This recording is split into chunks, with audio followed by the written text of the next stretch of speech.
Exactly, and we're now joined by Ebrahim Deen from AMEC, and we're going to be talking about Tunisia's state of affairs.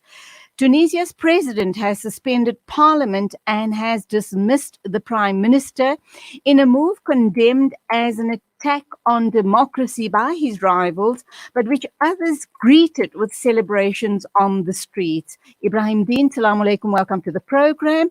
And what do you make of the situation in Tunisia? Is it an attempted coup or is it what the people are asking for? Walaikum assalam. I think there's two things that you have to note when looking at Tunisia. One is the economic conditions have worsened in the past 11 years. And that has meant that many have become frustrated with the political system. And that's why we saw a person like Qais Said, who wasn't even a politician, elected president. So that's the one thing. But two, ever since Qais Said has become president, we have seen dictatorial tendencies. Just a few months ago, there was a leaked report of how Qais Said would actually get all these politicians into the presidential palace. Basically then invoke Article 80 of the Constitution and basically do what he's done yesterday. So, the rights of the Constitution, which is a very vague article, actually, say that it's a coup, because if this wasn't a coup, Parliament has to be in session at that time. You would have to consult with the Speaker of Parliament, which is Ghanouchi, to have declared this or invoked this article in a sense of state of emergency. So it is a coup, but in saying, and the coup has been denounced by all political parties, across the board, except the very powerful trade union, and many people are frustrated with the political system, and they're frustrated with the fact that they're not seeing growth. And so, there is some support for Qais Said. I understand that the people are also very frustrated about the government's handling of the COVID-19 pandemic. Having dismissed the prime minister, does government think that situation is going to change? Basically, when you look at the political system in Tunisia, there's two things. One is there's a division of power between the prime minister and the presidency.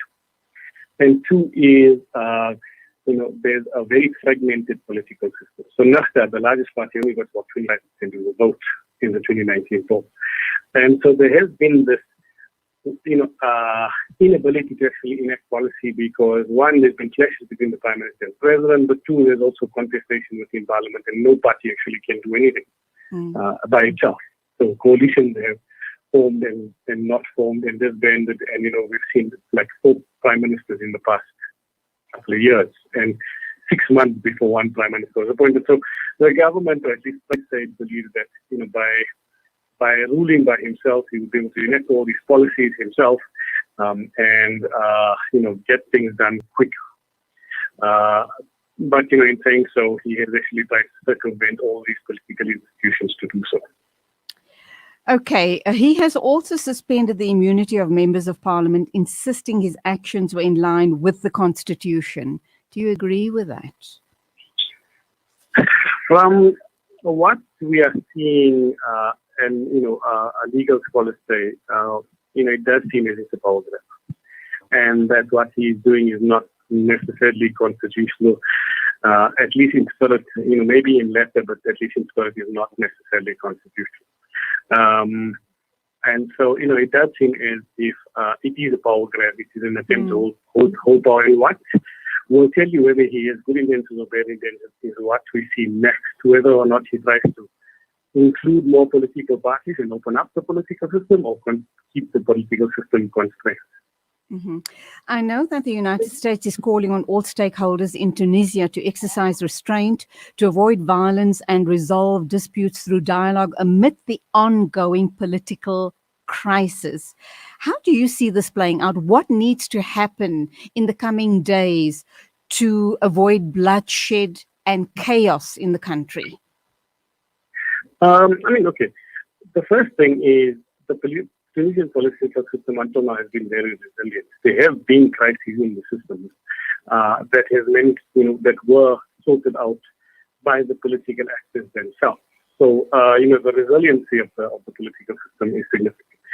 Two is the fact that, most of the political parties from the left to the right have actually denounced failed state moves.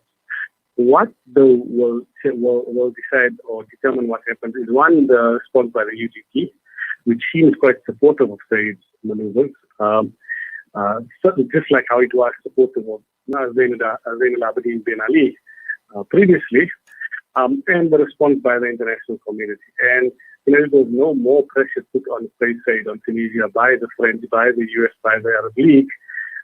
It's very easy to see him, installing his own cabinet and ruling in a similar manner to how Ben Ali ruled, and then, setting up a sham election and then, ruling further.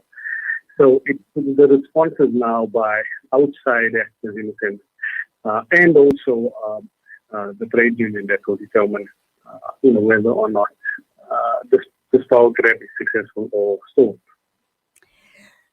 Government has muzzled Al Jazeera's bureau chief in Tunisia. They've taken away all of the staff's cell phones and computers. What is that action telling us? And probably Al Jazeera being one of the few news media houses that has been shut down like that. It does point to the fact that, that there is nefarious intention behind the invocation of the article. That, it's not necessarily something that Said wants for Tunisian politicians or the Tunisian society as a whole, that he wants to rule. And so, it doesn't bode well for the upcoming future. But what will determine the situation is the response by these outside powers, and whether or not these protests continue. Because there are protests now, what you would call anti-coup and counter-coup protests occurring at the moment. So, and the response of the army, the Tunisian army in 2010, 2011 wasn't very strong, hasn't been very political, and so we'll see what the army decides to do now, the army and the interior ministry. Okay, journalist Ahmed Elali has said that several opposition voices were calling for a national coalition government to be formed. He says that they believed it to be the only solution in this current political crisis for Tunisia. Do you think that that might be a viable option? And if they don't go that route, what will the outcome look like? So I think there will have to be a coalition government to force off the power. That's the truth. And that's the only way to really stand the power grab, is if all the political forces, all the societal forces come together. But more than that, the biggest issue as to why Tunisia is in the current situation is because of coalition politics. And in actual fact, there does, in the medium to longer term, need to be a dominant party, or a party that actually can institute policies, because we're seeing a haphazardness in policy implementation, because coalitions are changing, because prime ministers are changing, because parties don't actually have enough power to actually institute anything, their mandate. So, yes, coalitions are good in a situation like this, but in terms of actual economic and political demands in the medium to longer term, and part of the reason as to why some are even supporting Said's move is because nothing has happened in the past 10 years, and that's because of coalition governance, which has inhibited actual proper policy formation and policy implementation and policy settlement. My final question, Ebrahim Deen, is the worst case scenario for Tunisia as we speak would be? The worst case scenario is the protest movement being confronted, and they said institutionalizing his control of politics. He's only in his 60s, or late 50s, early 60s, so a relative, he still has a relative long term.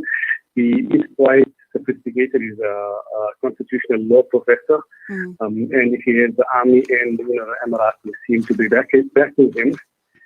He does have some support, so he will be able, and also because he was appealing to France, he will be able to institutionalize power. And if he does that, we may see a situation, not like immediate, but a situation where, the country returns to its pre-2011 political system, where it's ruled by one man and political parties who support him. Okay, that's where we leave it. Ebrahim Deen, senior researcher at the Afro-Middle East Center, talking to us about the Tunisian situation. Shukran for your time. Go well. Assalamu alaikum to you. Wa alaikum assalam wa rahmatullah. It's exactly 10 o'clock. Time for me to wrap up. Just once again, in case you've missed that telephone number, people have been asking how they can get in touch with Talha Bakharia.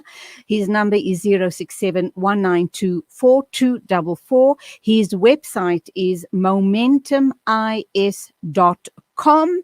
And if you didn't manage to get that down, please contact us here on the studio number and we will pass on that information to you. Time for me to wrap up. Thank you for your company.